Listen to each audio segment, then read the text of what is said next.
Hello everyone. Today let's learn methods of improving memory, or we can also say as strategies for the improving memory. Memory. What is memory? Memory is nothing but the storage of information. It can be broadly divided into three types: sensory memory, short-term memory, as well as long-term memory. So whatever we gather the information, or we can say it as input or encoding, it leads to the second stage, that is storage. The storage of that information is memory, and that memory has that whatever the information you have stored, that has to be retrieved. Apparent loss of any information from the long term memory is nothing but forgetting. There may be the problems in proper encoding, that is, the information may not be properly encoded. Students usually say that they are forgetting, they don't remember while answering the questions in the question paper during examinations. So they must not have properly encoded the information. And the problems may arise at the storage level, and the problems may arise at the retrieval stage. So all these can be leading to forgetting. So what we have to do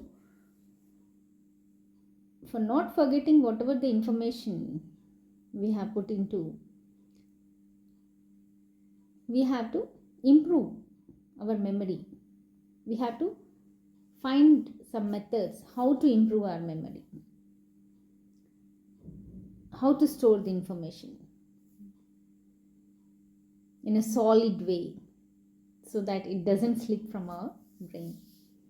So broadly, methods of improving memory can be divided into three types. We can say organizing the information, elaborating or understanding, proper understanding of the information. Then the third one is reciting, reviewing, repetition, and practicing. So one is whatever the information you have to learn, or you have to put that information into your brain, you have to properly organize it. If you don't organize, that will not be properly encoded. So one is organizing. The second is you have to understand, at least by elaborating it. Elaborating the information, you have to understand it. The third one is, after understanding your concept or information, you have to recite it, you have to review it, you have to repeat it. And if you say in mathematics, you have to practice all the problems, okay, all the solutions, we can say. And one more method you can remember as PQR, that is preview method, questionnaire method, read method. Again, read method has got reflection, that is thinking, recitation, recalling, and reviewing is nothing but revising, rehearsal. For example, you are preparing for any program to be played on 15th of August or 26th January or any occasion. You will do rehearsals, right? You will do rehearsals of the play so that you may not forget on the exact day. Okay, so questionnaires. For example, you have read some information and you have to break that information, you have to put into yourself questions. We can say self questioning after learning, so that it leads to good recall or good it leads to good memory, and you can even do good recall. So self questioning after learning. So here we can also broadly say that enriching the encoding through visual imagination and verbal mnemonics for methods of improving memory.